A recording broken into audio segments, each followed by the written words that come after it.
च पिता त्वमेव त्वमेव बन्धुश्च सखा त्वमेव त्वमेव विद्या द्रविणं त्वमेव त्वमेव सर्वं मम देव देव।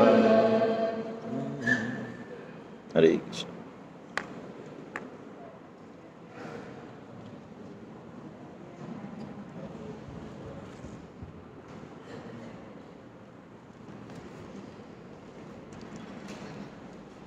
वसुदेवसुतं देवं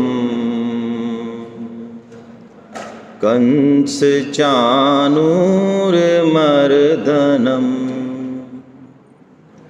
देवकी परमानन्दं कृष्णं वन्दे जगत्। आप सभी वैष्णव जनों के चरणों में दंडवत प्रणाम। हरे कृष्णा। भगवान श्री कृष्ण कृपा, परम साध्वी यश कंवर और सभी भक्तजन संतजन की कृपा से आज पुनः हम भगवत चर्चा के लिए इकट्ठे हुए हैं। इसके लिए कोटि कोटि धन्यवाद। गीता में 3 षटक हैं। षटक का मतलब 6 अध्यायों के 3 भाग।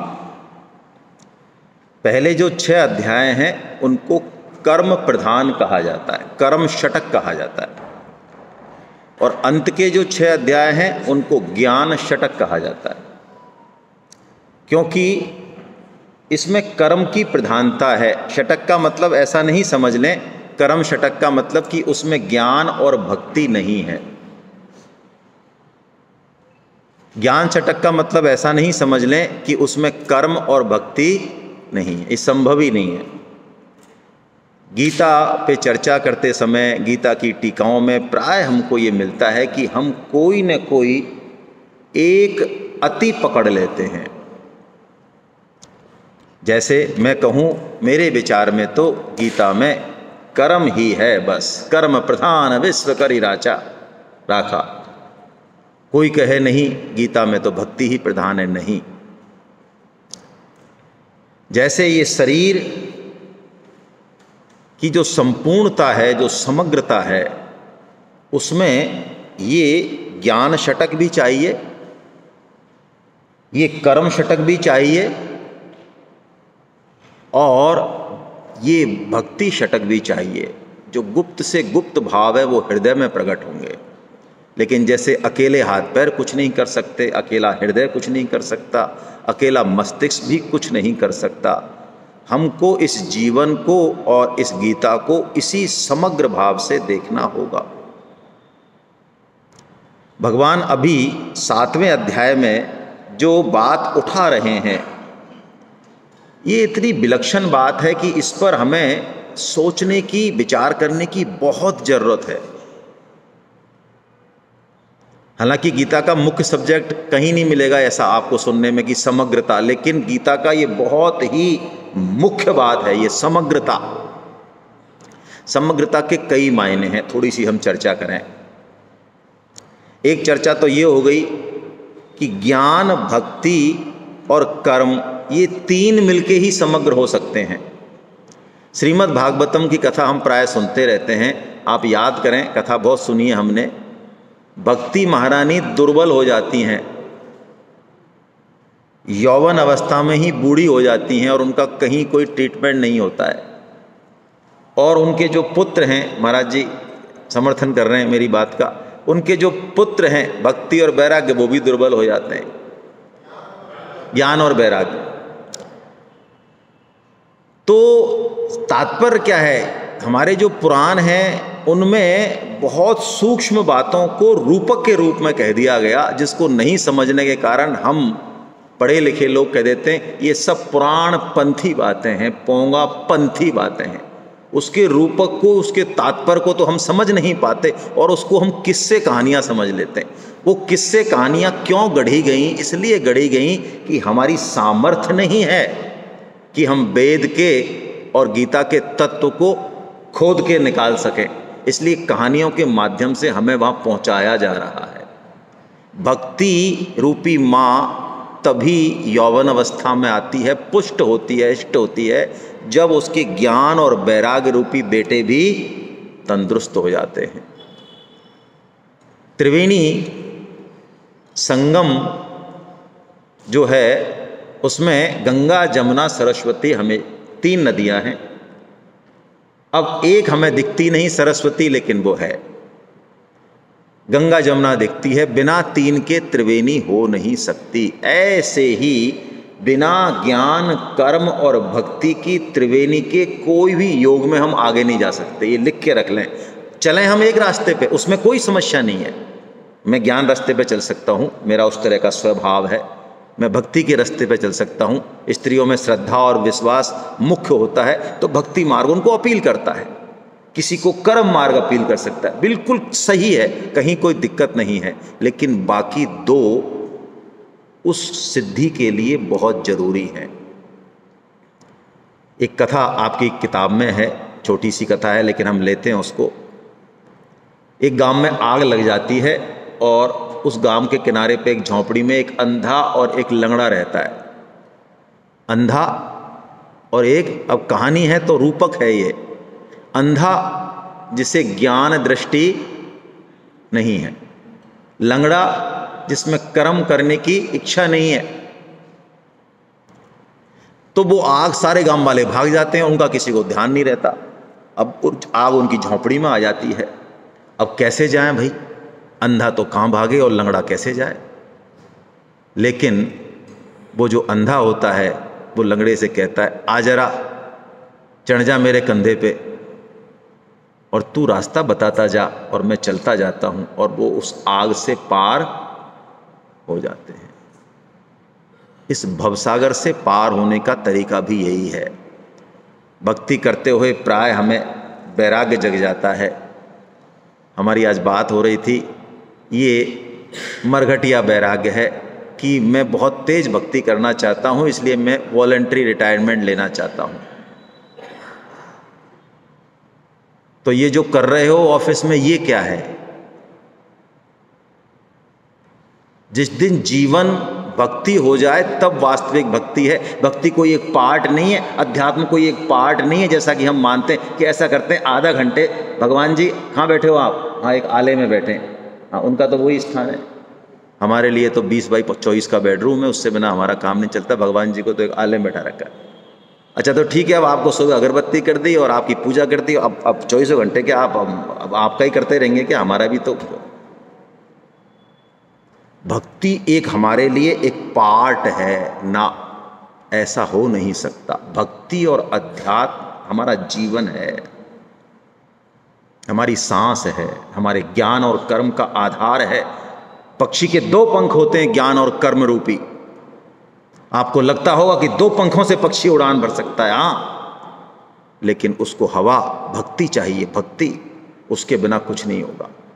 कैंची के 2 फलक हैं, लगता है कि कैंची काट रही है आराम से, कैंची का काम है कपड़े को काटना, हाँ काट रही है, कहाँ दिक्कत है? ये ज्ञान और कर्म रूपी फलक काट रहे हैं? नहीं, पीछे भक्ति रूपी हाथ चाहिए। हमारे हर ज्ञान और कर्म के पीछे वो चीज जुड़ी हुई है, उस कृपा को हम अनुभव करें। भगवान हमें उसी समग्रता की ओर अब लेके जा रहे हैं। अब भगवान हमें इस योग्य मान रहे हैं कि उस कठिन विषय को हमारे सामने थोड़ा खोलें, क्योंकि समग्रता की बात सुनते ही दिमाग झंझनाता है। आज हिंदू धर्म में, सनातन धर्म में इतना प्रचुर मात्रा में संत भगवंत होते हुए, साहित्य होते हुए, एक से एक मनीषी होते हुए हम गुलाम रहते हैं, हम कायर रहते हैं, हम नपुंसक रहते हैं। इसके पीछे कारण यही है कि हमने अपनी सारी योग्यता, सामर्थ्य और ज्ञान एक दूसरे को काटने में लगा दिया। मैं यदि निर्गुणवादी हूं तो अब ये सब मेरे दुश्मन हैं। इन पर टीका टिप्पणी करना, छीटाकशी करना, इनको खंडन और मंडन करना अपने पांडित्य से, अब यही मेरा काम है। मैं किसी को उंगली नहीं दिखा रहा हूं, लेकिन आप मेरा इशारा समझ रहे हैं। मैं यदि सगुणवादी हूं तो अब निराकारवादी कुछ नहीं है मेरे सामने। यही हम लोग करते आए हैं अभी तक। हाँ, मैं एक इष्ट को मानूं, उसमें कोई समस्या नहीं है, गीता भी रिकमेंड करती है उसको। हर साधना, हर पथ मेरे लिए नहीं है। मेरे रुचि, मेरा स्वभाव, मेरे सामर्थ्य, मेरे संस्कार मुझे एक रास्ते की ओर लेके जाएंगे। मैं सगुण का उपासक हूं तो मैं जाऊं उस रास्ते से, मैं निर्गुण का उपासक हूं मैं जाऊं, मैं निराकार का उपासक हूं मैं जाऊं, लेकिन मेरा ही मार्ग सर्वश्रेष्ठ है और बाकी रास्तों से कहीं नहीं पहुंचा जाता। ये गलतफहमी हमें कहां से आई? सुकरात समुद्र किनारे टहल रहे थे, एक बच्चा मिला उनको, रो रहा था। पूछा, भाई क्यों रो रहे हो? तो बच्चे के हाथ में एक कटोरा था, वो कटोरे में उस समुद्र के पानी को भरे और भरने में नहीं आया समुद्र। तो उसने कहा, ये समुद्र को मैं भरना चाहता हूं इस कटोरे में। बच्चा तो बच्चा, और ये समुद्र मेरे कटोरे में आ ही नहीं रहा है, इसलिए वो रो रहा है बैठ के।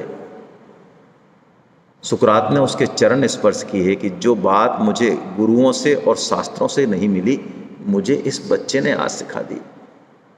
मैं अपनी बुद्धि रूपी कटोरे में उस ईश्वर को भरना चाहता हूं।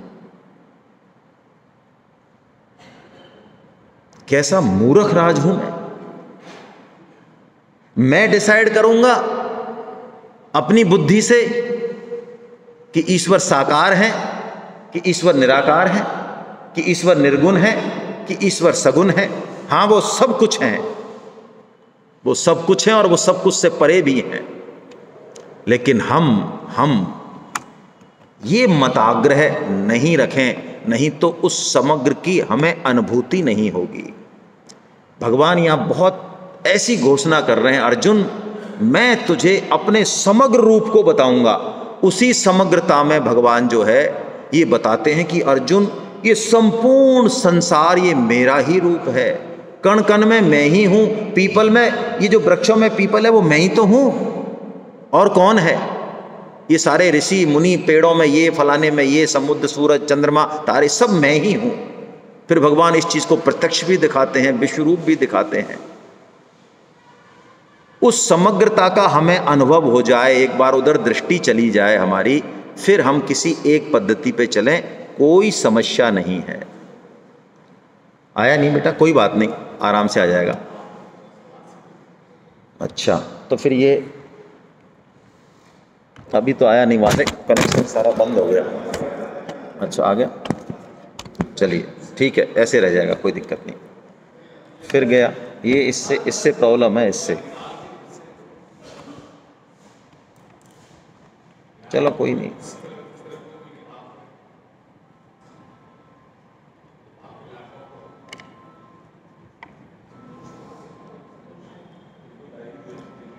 चलो कोई नहीं। तो भगवान यहां कह रहे हैं कि मैं अपने समग्र रूप को तुझे बताऊंगा। हम कृपया इस बात को देखें कि हम किसी भी मत मतांतर को मानने वाले हों, उस एक परमात्मा की ही पूजा हम कर रहे हैं। इस बात को हम थोड़ा समझें। छोड़ो, रहने दो।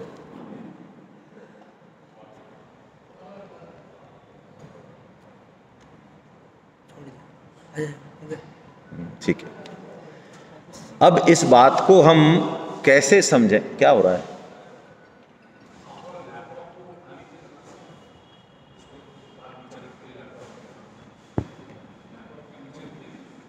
नहीं, ये क्या लोड ले रहा है, तो मुझे लग रहा है खिंच रहा है ये।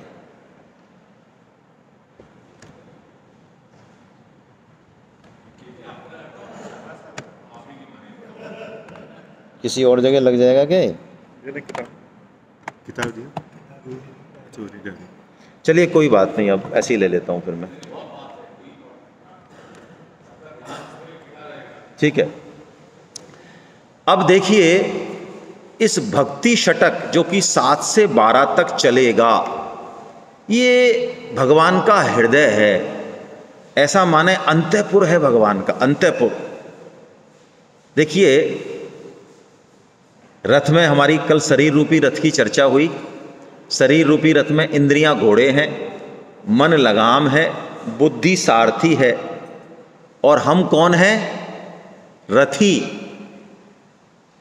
तो रथ घूम घाम के आए, लौट के महल में आ जाए, तो क्या घोड़े अंदर जाते हैं?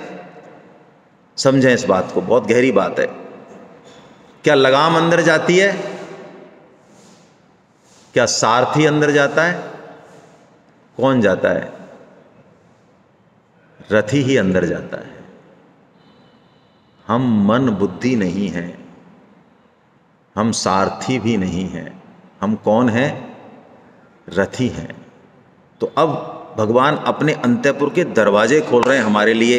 इस शतक में भगवान वो बातें बताएंगे, ऐसी सरल और ऐसी गूढ़ बातें बताएंगे जो हृदय के उस भाव से ही बताई जा सकती हैं। ऐसे हृदय स्पर्शी को ही हर एक को नहीं बताई जा सकती, क्योंकि और उन बातों को हम उसी भाव से ग्रहण करें। अब तक कर्म और ज्ञान पे तो चर्चा भगवान ने कर ली, लेकिन भक्ति पे चर्चा भगवान अब कर रहे हैं। और भक्ति की रूपी जो महल है उसको खड़ा किन पिलर पे कर रहे हैं, उसको हम देखें जरा। भक्ति कहते किसे हैं उसको हम समझें जरा। भगवान जब भक्ति शतक की शुरुआत करते हैं तो बोलते क्या है पहले पहले, उसको जरा हम समझें तो हमें समझ में आएगा कि भक्ति की परिभाषा क्या है। आइए पहला श्लोक लेते हैं, बड़ा इंपॉर्टेंट श्लोक है और इसका वाचन करते हैं हम लोग। मय्यासक्त मनाः पार्थ योगं युञ्जन् मदाश्रयः असंशयं समग्रं मां यथा ज्ञास्यसि तच्छृणु। मैं मेरे समग्र रूप को जिस तरह से तुझे बताऊंगा तू जान लेगा, वो सुन, तू मुझसे सुन, मैं बता सकता हूं तेरे को। लेकिन उस समग्र रूप को जानने के लिए, उस भक्ति शतक में प्रवेश करने के लिए भगवान ने 2 शर्तें लगाई हैं। यही इंपॉर्टेंट है। पहली शर्त, मय्यासक्त मनः पार्थ, तू मुझ में आसक्त मन वाला हो जा।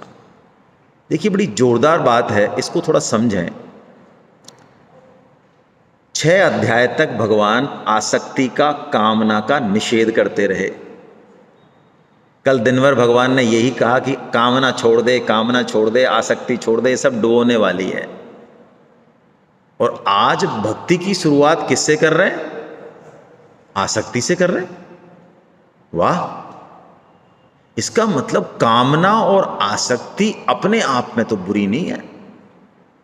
अच्छा, आपके घर पे कोई मेहमान आए, उसको कैसे अच्छा भोजन मिले, उसके सोने की अच्छी व्यवस्था हो, मच्छर वच्छर नहीं हो, उसको लेने गाड़ी आ जाए या जो भी हो, सुबह वो अपना काम करके और चला जाए, ऐसी कामना रखना पतनकारी है या ऐसी कामना रखनी चाहिए?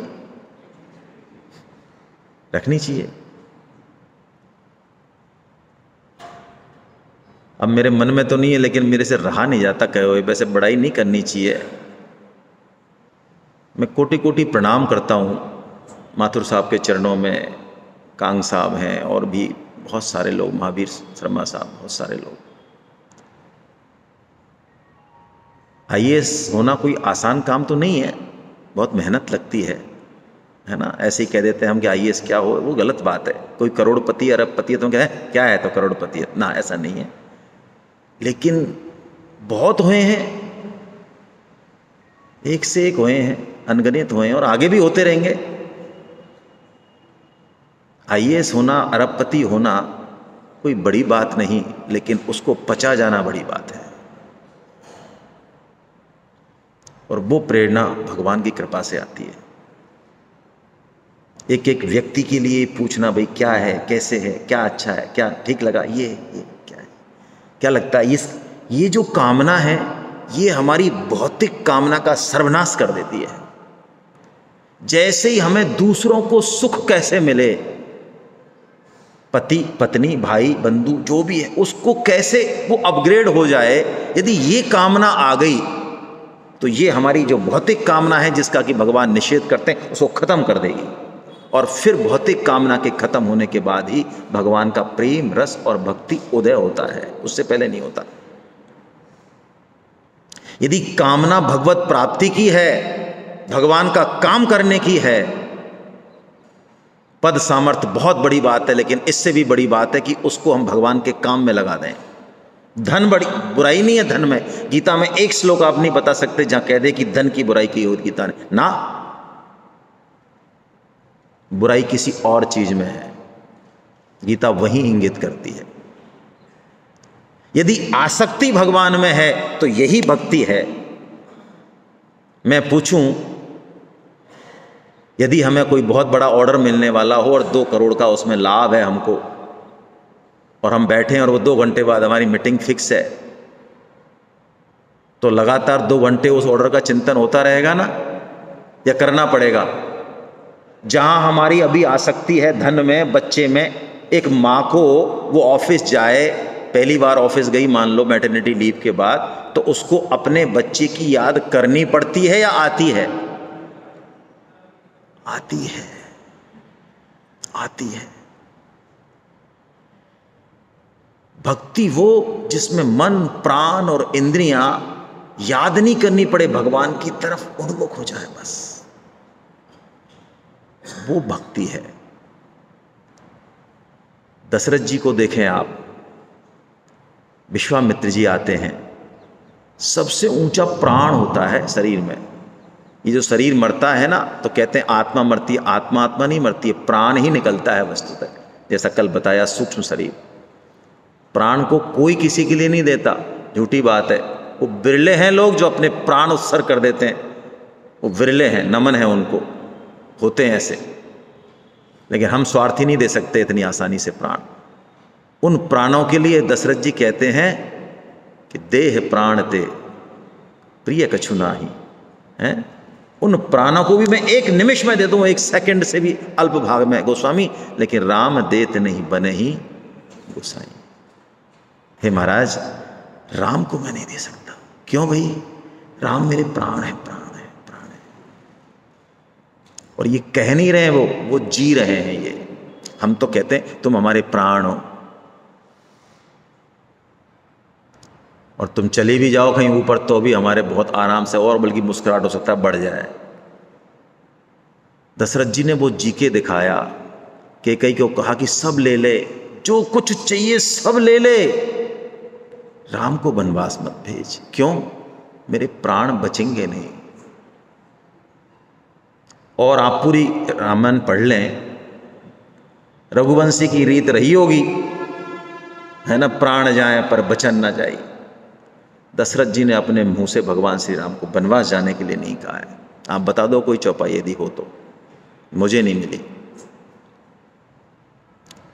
और सुमंत को कहते हैं, सुमंत्र जरा घुमा ला इनको 2-4 दिन, घुमा घुमू के ले आ भैया, वापस ले आ, मेरी आण चली जाएगी, मेरे सब कुछ चले जाएंगे, रघुवंश की कुछ नहीं, राम मेरे प्राण हैं। और जब तक सुमंत्र नहीं आते हैं तब तक ही प्राण बचा के रखते हैं दशरथ जी। जैसे ही सुमंत्र कहते हैं कि राम तो मुझे भी चकमा देके और चले गए। राम राम कही, राम कही, राम राम कही, राम तन हरे रघुबर बिरह, राव गए सुरधाम। एक क्षण के लिए अपने प्राणों को उन्होंने रखा नहीं। अंत में भी राम राम राम और राम ही राम। ये है भगवान में आसक्ति। भक्ति क्रियाओं में प्रकट तो होती है, होगी। हम आरती करें, पूजन करें, सब काम करें, और ये जरूरी भी है, इसको ऐसा नहीं मान लें कि आडंबर है, लेकिन भक्ति ये है नहीं। परम श्रद्धेय स्वामी जी महाराज कहते हैं, भक्ति क्रियता नहीं, भक्ति प्रियता है। भगवान हमें प्यारे लगें, मीठे लगें, उनकी याद आए। हम खा रहे हैं, पी रहे हैं, बोल रहे हैं लोगों से, सब हो रहा है, लेकिन अंदर अंदर अंदर अंदर अंदर अंदर भगवान से हमारा तार स्मरण जुड़ा रहे। ये भक्ति है। भगवान ने शुरुआत ही इससे की, इस भक्ति षटक की। इस महल को खड़ा ही इस पिलर पे किया भगवान ने। मैया सक्त मनः पार्था। ओहो, पार्थ शब्द का मतलब है प्रथापुत्र। भगवान के हृदय का बहुत गहरा भाव जब प्रकट होता है गीता में तो भगवान पार्थ बोलते हैं, ऐसे नहीं बोल देते हैं। आप गीता को देखेंगे, पार्थ हर जगह नहीं बोलते भगवान। जब बह जाता है ना भगवान का हृदय, वहाँ पार्थ बोला है भगवान ने, ऐसे नहीं बोलते। कोई बहुत गुप्त बात है, जहाँ पार्थ है वहाँ कोई बहुत सूक्ष्म अर्थ है। और दूसरा पिलर, दो बात की बात थी, एक तो हो गया मैया सक्त, दूसरा योगम युंजन मदाश्रया।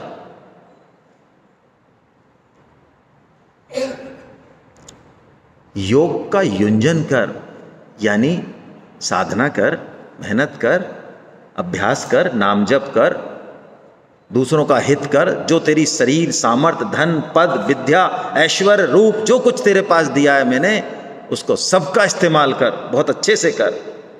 लेकिन आश्रय किसका रख? मेरा। मदाश्रय, मदाश्रय। हम बड़े बड़े काम करते हैं, परोपकार करते हैं, हम में विद्या भी बहुत होती है, ज्ञान भी बहुत होता है, लेकिन हमारे दिमाग में कहीं न कहीं ये बात बनी रहती है कि इस साधन के दम पे, इस परोपकार के दम पे, इस माला के दम पे, इस योग के दम पे हम भगवान को प्राप्त कर लेंगे। नहीं, भगवान तो भगवान की कृपा से ही प्राप्त होंगे। आश्रय भगवान का। फिर हमारे पास प्रारब्ध से जो कुछ हो, धन हो, ऐश्वर्य हो, भोग हो, चाहे प्रचुर प्रचुर भोग हो, वो कुछ नहीं बिगाड़ सकते फिर हमारा, यदि आश्रय भगवान का हुआ तो। श्री संप्रदाय, हमारे यहाँ 4 संप्रदाय हैं। पहला संप्रदाय श्री संप्रदाय, उसके रामानुजाचार्य जी हुए दक्षिण में, और उत्तर भारत में रामानंदाचार्य जी हुए। तो रामानुजाचार्य जी के जो गुरुदेव हैं श्री यामुनाचार्य जी, पढ़ना चाहिए हमको, आपको नए नए नाम लग रहे होंगे, लेकिन ये कुछ ये तो विभूतियां हैं हमारी देश की, पढ़ना चाहिए। यामुनाचार्य जी महाराज उस समय जो राजा थे, उन्होंने उनको शास्त्रार्थ के लिए बुलाया, क्योंकि उनके दरबार में एक पंडित था, कोलाहल पंडित। उसको इतना शौक था, इतना जबरदस्त पंडित था कि शास्त्रार्थ के लिए बुलाता और अपमानित करता विद्वानों को। तो यामुनाचार्य जी 11 साल में उनकी ख्याति इतनी तगड़ी हो गई, सारे वेद पुराण याद कर लिए, बड़ी भगवान की विभूति। उनको बुलाया था, वो पालकी में बैठ के आ रहे थे, पालकी भेजी, तो उस पालकी में उनके तेज को देख के, ऊपर झरोके में राजा रानी खड़े थे, रानी ने कहा यही जीतेंगे। राजा ने कहा अरे क्या बात करती है, कोलाहल पंडित है, अच्छे अच्छे चपेट दिए इसने, ये बच्चा क्या जीतेगा। तो आपस में गुत्थम गुत्था हो गए, दोनों में शर्त लग गई। रानी ने कहा तो मैं शर्त लगाती हूँ, ये जीते तो आधा राज्य दे देना इनको तुम। और रानी ने कहा हार गए तो? रानी बड़ी चतुर थी, उन्होंने कहा मैं आपकी दासी। मैं आपकी दासी। यामुनाचार्य जी पहले ही सवाल में उड़ा दिए विकेट उनके। उनको आलबंदार की उपाधि दी रानी ने। आलबंदार को दक्षिण में कहते हैं, तमिल में विजयी। 35 साल तक राज्य का भोग किया, खूब 35 साल तक। और रंगनाथ प्रभु जी के मंदिर में एक दिन गए, तो जैसे ही रंगनाथ प्रभु जी की विग्रह देखा, आंखों से अश्रु आ गए, पैरों में लौट गए, तड़पने लग गए, हे प्रभु, हे नाथ, हे मेरे नाथ। इतना बढ़िया स्तुति की है 100 श्लोकों की, जबरदस्त। सारा ऐसा कहीं लगा ही नहीं कि 35 साल से ये इस ऐश्वर्य में पड़े हुए हैं, क्योंकि आश्रय उनको किसका था? केवल और केवल भगवान का। हम भी इस संसार में किसी का आश्रय नहीं रखें, सारे आश्रय टूटेंगे। इसका मतलब किसी का अपमान करें ना। सेवा करने के लिए सब अपने हैं, लेकिन आश्रय तो केवल एक भगवान का है। भगवान ने 2 बातें कह के इस भक्ति षटक की शुरुआत करी। भक्ति का मतलब यही, भगवान हमें अच्छे लगे, भगवान की याद आए, और हमसे कोई आधी रात को भी पूछे ना जगा के, तो अभी हमसे पूछे आप कौन, कि हम फलाने सिंह हैं, और कोई पूछे तो पता चले कि हम फलाने हैं, और अपना धन सामर्थ और स्त्री पुरुष 50 तरह की चीज़ें आएंगी हमारी खोपड़ी में। लेकिन इन सबको हटा के अंदर ये बात आ जाए कि मैं केवल भगवान का हूँ। और ये असंभव नहीं है, ये संभव है। स्वामी जी बहुत सरल उदाहरण देते हैं। वो कहते हैं जिसको 25-30 साल से कभी देखा नहीं, उस पतिदेव के साथ 7 फेरे लगाते ही, क्योंकि अब उस स्त्री को विश्वास हो गया, पतिव्रता स्त्री है, कि भाई अब ये ही हैं मेरे। तो उससे कोई महीने भर बाद भी पूछे तो उसके मन बुद्धि और प्राण में यही चीज़ है कि भाई ये मेरे हैं, मैं इनकी हूं, बस खत्म। 30 साल से कुछ पता नहीं है, लेकिन अब हो गया एक बार। ऐसे ही भक्त जो है अपने आप को भगवान का मानता है, ये पहला संबंध। उसके बाद कुछ और संबंध, उसके नाते फिर सारे संबंध, फिर पति पत्नी धन, कोई दिक्कत नहीं है उसके बाद। अब भगवान अपने समग्र रूप को बताने के लिए कह रहे हैं कि अर्जुन सुन, ये जितना भी जड़ संसार दिख रहा है, जितना भी सृष्टि, ये भी मेरा ही रूप है। ऐसा नहीं कोई ये अलग है, लेकिन इसको उन्होंने नाम दिया अपरा प्रकृति। अपरा 8 तरह की बताई भगवान ने, कल हमारी चर्चा हुई। क्षतिजल पावक गगन समीरा, 5 तो ये हो गए, और भगवान ने 3 और बताए, मन, बुद्धि और अहंकार। अब आप देखिए, ये मन किसका है? अपरा और परा दोनों के मालिक भगवान हैं, हमारा नहीं है ये। तो भगवान ने कहा ऊपर के श्लोक में, भूमि रापो नलो वायु खम मनो बुद्धि रे विचय अहंकारम इतियम में भिन्ना प्रकृति रष्टधा। ये 8 तरह की तो मेरी जड़ प्रकृति है। और अर्जुन तू सुन, तू इन सब से अलग है, तू चेतन है, तू जड़ नहीं है, तू मेरी परा प्रकृति है। तो परा और अपरा दोनों ही भगवान के रूप हैं। अब इसमें एक प्रश्न आ सकता है कि जड़ भी क्या भगवान का ही रूप है? चेतन तो चेतन। अब यहां भगवान ने क्या कह दिया? अब तक तो हम जड़ और चेतन को अलग अलग समझते आ रहे थे, 6 अध्याय तक। तो यहां भगवान घुमा रहे हैं, बिल्कुल उल्टी उल्टी बात कर रहे हैं। जड़ भी भगवान का ही रूप है। हाँ, जड़ भी भगवान ही है। वो जड़ है, वो हमारी भोगा शक्ति के कारण दिखता है। हमारी जो कामना है, हमारी जो भोगों की इच्छा, उसके कारण वो जड़ है। वो जड़ है ही नहीं। मैं एक उदाहरण से अपनी बात समझाता हूं। एक सुंदर स्त्री है, गहनों से लदी हुई। अब आप देखिए, उस स्त्री को कौन कौन देख रहे हैं? एक कामी व्यक्ति देख रहा है, एक लोभी व्यक्ति देख रहा है, एक उसका पति देख रहा है, एक उसका शिशु है दूध पीता, वो देख रहा है अपनी मां को, एक उसका पिता देख रहा है, एक योगी देख रहा है, एक तपस्वी देख रहा है, यति है, तपस्वी है, सन्यासी है, एक भक्त देख रहा है, एक सिंह देख रहा है, अकेली है जंगल में, सिंह आ गया, सिंह देख रहा है। इतने रूप हैं स्त्री की, या स्त्री एक ही है? ये संसार भगवत स्वरूप ही है। लेकिन जब तक हमें अनुभव नहीं हो, हम यथा योग व्यवहार ही करें। संतों को ये प्रत्यक्षतः दिखता नहीं, अनुभव में आता है, इसलिए उनकी बात बहुत अलग है। कारण भी बता रहे हैं भगवान। अंतिम चरण पढ़ें बस। जीव भूता महाबाहो ययेदम धार्यते जगता। क्या कह रहे हैं भगवान? अर्जुन, इस जड़ प्रकृति को, जगत को, संसार को तूने धारण कर लिया, इसलिए तू बंधन में पड़ गया। तू है तो मेरा अंश, चेतन है, लेकिन तू चक्कर खा रहा है। क्यों खा रहा है? तूने इससे पकड़ बना ली, इसको धारण कर लिया। धारण करने से मतलब क्या? शरीर संसार को अपने लिए मानना। संसार ने हमको पकड़ा है या संसार को हमने पकड़ा है? आपके घर में कितनों के तिजोरियां हैं? भीलवाड़ा वालों से तो पूछ ही लूँ मैं, बताते नहीं हैं लोग, सही आंसर नहीं देते हैं तो भी हाथ नहीं उठाते हैं। चलिए कोई बात नहीं, मैं ऐसे नहीं पूछता हूँ भाई, पुराने लोगों के पास, ज़्यादातर के पास होगी, हमारे घर में भी है। तो उस तिजोरी में आपको दिख रहा होगा, यहीं से कोई खोलने की ज़रूरत तो है नहीं, उसमें कितने सोने के हार हैं और ईंट हैं और जो भी गड्डी वड्डी रखी हैं, चलो कोई बात नहीं, बढ़िया रखी हैं तो दिख तो रही हैं यहीं से ही। तो आज जाके गीता सेमिनार के पास उस तिजोरी के पास में कान ले जाना, उसमें से अंदर आवाज़ आती है गड्डियों में से और सोने के हारों में से कि मैं तेरी हूँ, मैं तेरी हूँ, मैं तेरी हूँ, ऐसे आवाज़ आती है।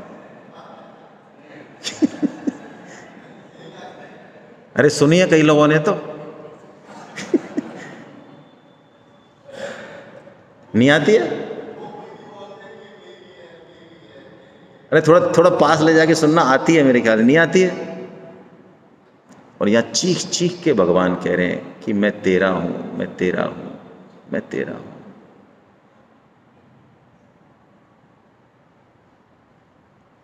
इसके कारण हमको ये जगत जड़ दिखता है। भगवान कहते हैं एक मेरे अलावा कुछ नहीं है, मत्तई परतरम नान्यत किंचिदस्ति। बहुत प्यारा श्लोक है, बहुत गहन श्लोक है, ज़्यादा चर्चा नहीं करेंगे। भगवान कहते हैं एक मैं ही मैं हूँ, बस कुछ है ही नहीं, और कुछ है ही नहीं। लेकिन देखिए समस्या क्या है, बीज है, बीज सागवान का बीज है, सागवान का पेड़ बना, तना आया और टहनी वहनी आई, सब आए, और उस सागवान से हमने बढ़िया सोफा बना लिया, टेबल बना ली। अब इस टेबल में और बीज को जब हम देखते हैं तो दोनों में कोई तारतम्य दिखता नहीं है। सिद्ध वो जो इस टेबल में बीज देख ले और बीज में टेबल देख ले, वो सिद्ध।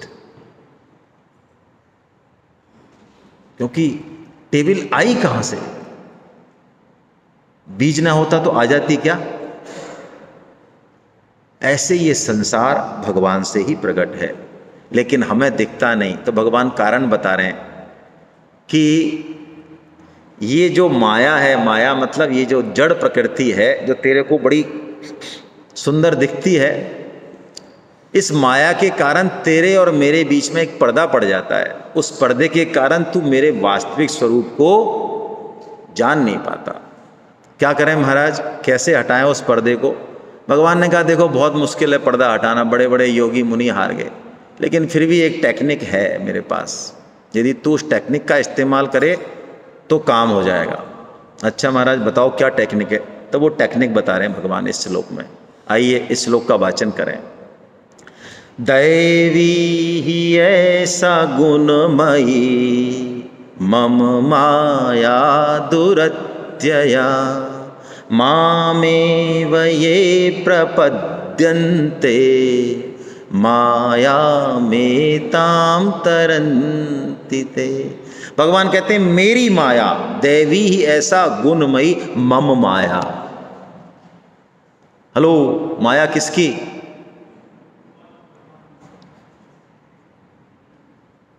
और हम किसकी मानते हैं? यदि किसी की स्त्री को अपना कहेंगे तो पिटाई बनती है। हेलो, भगवान की स्त्री माया कौन है? भगवती लक्ष्मी है, अन्नपूर्णा है, मां है, हमारी सारी आवश्यकताएं पूर्ति करेंगी। लेकिन हम भोग्य रूप में चाहें, अपनी स्त्री बनाना चाहें। नारी काहू रंक की अपनी कहे न कोई, और हर नारी अपनी कहे तो क्यों न फजीयत होए। ये वो पछाड़ मारेगी, ये माया इस रूप में मारेगी। हमें लगता है ये बच्चा, ये धन, ये गाड़ी, ये घोड़ा, हाँ भगवान की मान ली फिर बात बहुत अलग है, लेकिन अपनी मान ली तो गड़बड़ है। दुरत्या कहा भगवान ने, इससे पार पाना लगभग असंभव है। लेकिन सुन अर्जुन, एक टेक्निक बताता हूं तेरे को। मामेव ये प्रपद्यन्ते, माम एव प्रपद्यन्ते।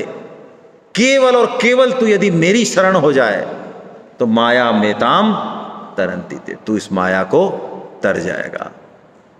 अच्छा, हमने बचपन में सबने खेल देखा है, वो जादू बादू आता था ना, आजकल के बच्चों को तो पता नहीं, हमने देखा है। वो जादूगर आता था, वो जमूरा रहता था उसका, और उसका वो चद्दर बद्दर उड़ा के सिर विर अलग कर देता और पता नहीं क्या क्या कर देता था। वो कोई चीज़ दिखाता ऐसे निकाल देता और हम खूब देखते आंखें फाड़ फाड़ के, पर कुछ ही पकड़ में नहीं आता हमारे। क्या आ जाता आपके? किसी के नहीं आता।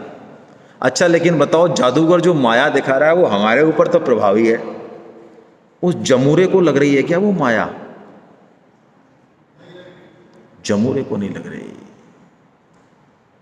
बस यही पेच है, हम भगवान के जमूरे बन जाएं। भगवान जैसा कहें, जैसा नचाएं, हम कह दें प्रभु तू नचा, वाह तू गाड़ी घोड़ा दिला रहा है, क्या सम्मान दिला रहा है, तेरी मर्जी, अरे तूने आज ये दिन दिखा दिया, तेरी मर्जी, तू नचा प्रभु, तू जैसे नचाएगा हम वैसे राजी हैं। बस जिस दिन ये भाव आ गया, शरणागति, उस दिन भगवान की माया कुछ नहीं बिगाड़ सकती हमारा। माम एव प्रपद्यन्ते, केवल और केवल मेरी ही शरण। स्वामी जी महाराज उदाहरण देते हैं, मछुआरा जाल फेंकता है, बड़े बड़ी मछली फंस जाती है, फड़फड़ाती रहे, क्या कर लेंगे, ज्ञान कर्म किसी का ही बल हो, विद्या धन, फड़फड़ाती रहे, कुछ नहीं ले आता है खींच के। लेकिन कोई छोटी मछली जो मछुआरे के पैर की तरफ चली गई, क्या वो फंस जाएगी जाल में? वो नहीं फंसेगी। बस यही रहस्य है, भक्त का माया कुछ नहीं बिगाड़ती। और भगवान कह रहे हैं 4 तरह के भक्त हैं मेरे अर्जुन, 4 तरह के। कौन कौन से? देखिए, 4 तरह के भक्त हैं। 4 वर्णन कैसे? उद्देश्य को लेके। आर्तो, नीचे की लाइन पढ़ रहा हूं मैं, श्लोक नहीं पढ़ रहा हूं। आर्तो, आर्तो का मतलब जब संकट आए जीवन में, सबके आता है, तो केवल और केवल किससे आश्रय रखे? भगवान से। पांडवों के नाम से पूरा भारतवर्ष थर्राता है, लेकिन द्रौपदी का जब वस्त्र हरण हो रहा था तो उसने भीष्म को पुकारा, पांडवों को पुकारा, केवल और केवल श्री कृष्ण को पुकारा। उत्तरा को जब ब्रह्मास्त्र उसके गर्भ को नष्ट करने आ रहा था, जो कि अश्वत्थामा ने चलाया था, उस समय सारे पांडव खड़े थे, सब खड़े थे, लेकिन उत्तरा ने सिर्फ और सिर्फ भगवान श्री कृष्ण को पुकारा, क्योंकि उसको पता है कि एकमात्र रक्षक यदि कोई है तो वो भगवान श्री कृष्ण है। प्रहलाद जी भागवतम में एक इतनी प्यारी बात कहते हैं, भगवान की स्तुति करते हैं नरसिंह देव की। वो कहते हैं, प्रभु दवाई रोगी को ठीक नहीं कर सकती, यदि आपकी कृपा, माता पिता अपने बच्चे की रक्षा नहीं कर सकते यदि आपकी कृपा ना हो, हमारा पालन नहीं हो सकता जीव का यदि आपकी कृपा। ये आर्त भक्त। दूसरा जिज्ञासु, भगवान से ही जानना चाहता है। जैसे अर्जुन है, समझ में आ रही है तो, नहीं आ रही है तो प्रश्न पूछने भगवान से। ये नहीं कह रहे अरे ये प्रश्न कैसे पूछूं, भगवान कह देंगे अरे तो तेरे को समझ नहीं आता क्या, तू क्या पूछता रहता है। नहीं, और कहीं नहीं जाते, भगवान से ही पूछेंगे। ये जिज्ञासु। अर्थार्थी, वाह, जिसको किसकी इच्छा है। हाँ, मदन जी की वाचें खेल गई एकदम पीछे से कि ये बढ़िया है, अर्थ चाहिए तो भी भक्त कहला सकते हैं क्या? हाँ कहला सकते हैं, लेकिन किससे मांगेंगे? सिर्फ और सिर्फ, और भगवान नहीं दें तो साईं बाबा क्या चले जाओ फिर। हाँ, लक्ष्मी जी की पूजा, दिवाली पे लक्ष्मी जी की पूजा करते हैं हम, कभी नहीं करनी चाहिए अकेली लक्ष्मी जी की पूजा, भगवान नारायण के साथ करनी चाहिए। वो विग्रह लाइए जिसमें भगवान विष्णु साथ हों उनके। जब नारायण आएंगे तो लक्ष्मी स्वतः आएंगी, और जब नारायण आते हैं तो वो गरुड़ पे बैठ के आते हैं। जो वेद ऋचाओं का पाठ होता है, सामवेद की ऋचाएं निकलती हैं, फिर श्री रूप में आती हैं माता। श्री 1000 करोड़ भी आपके पास है, आप में दीनता, आप में भगवान का काम करने की ललक बनी रहेगी, आपकी बुद्धि शुद्ध सात्विक रहेगी। लेकिन लक्ष्मी जब उल्लू पर बैठ के आती हैं, अकेली आती हैं, तो फिर वो धन आपका सर्वनाश करेगा।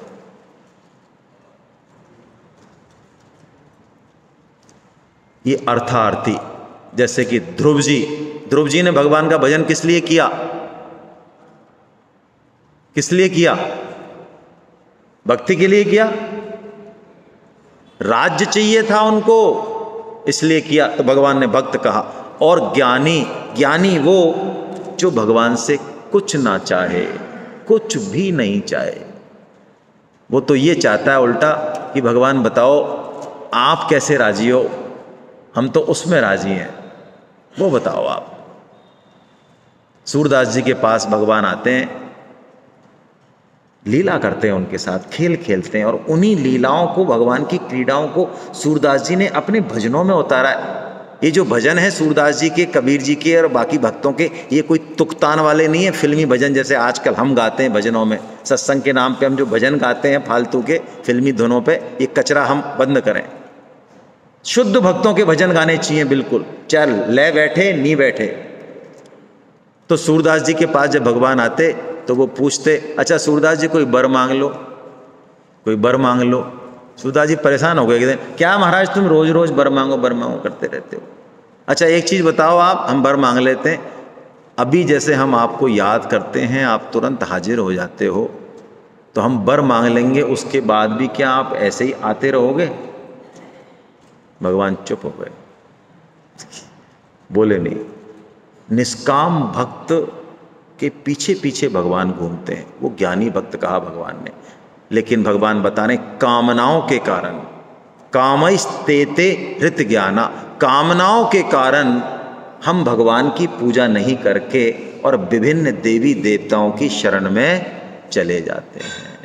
भगवान कहते हैं वो देवी देवता फल देते हैं, देंगे यदि विधि विधान का पालन किया है, लेकिन वो फल कैसा होगा? विनाशी होगा, वो अविनाशी फल नहीं दे सकते। तो भगवान ने उनको मूर्ख कहा, अंतवंतु तद भवति अल्प मेधसाम। वो मूर्ख हैं, वो अल्प बुद्धि वाले हैं जो मुझको छोड़ के देवताओं की पूजा करते हैं। देखिए अपनी कुल परंपरा के अनुसार, अपनी धर्म संस्कृति के अनुसार देव पूजन, कुल पूजन आवश्यक है, अवश्य करना चाहिए। आज बताइए ये सांस चल रही है, ये शरीर जो है पूरा, ये सभी देवताओं का संघात ही तो है।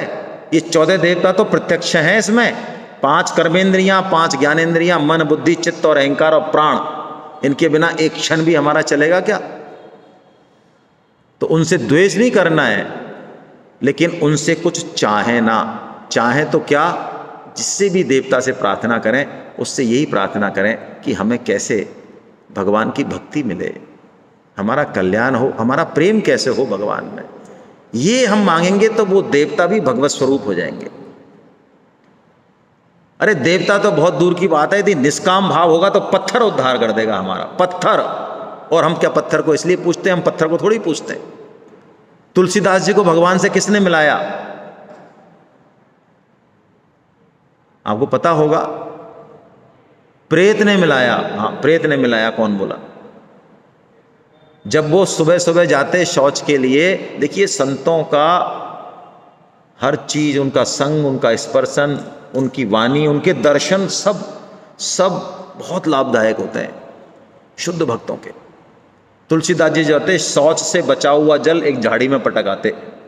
उस झाड़ी में एक बहुत विकराल प्रेत था, उसका मुक्ति हो गई और प्रकट हो गया वो एक दिन, और बोला महाराज 2 आज्ञा बताओ क्या करें।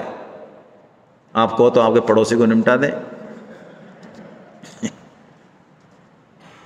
तुलसीदास जी का भैया हमें कुछ चाहिए नहीं, हमें क्या लेना देना है। अरे कि नहीं आप कमाल करते हो, हमारा तो आपने इतनी करोड़ों योनियों में हम दुख भोगते और हम तो मुक्त हो गए महाराज, ऐसा मत करो, कुछ तो हमसे ले लो आप, है ना। तुलसी हमें चाहिए नहीं भैया कुछ, हमें क्या लेना देना है। तो उसने जिद करी, तुलसीदास जी ने कहा अच्छा तो ऐसा करो, हमारी भगवान श्री राम लला के दर्शन की इच्छा है, हमारी ये दर्शन की इच्छा पूरी हो जाएगी।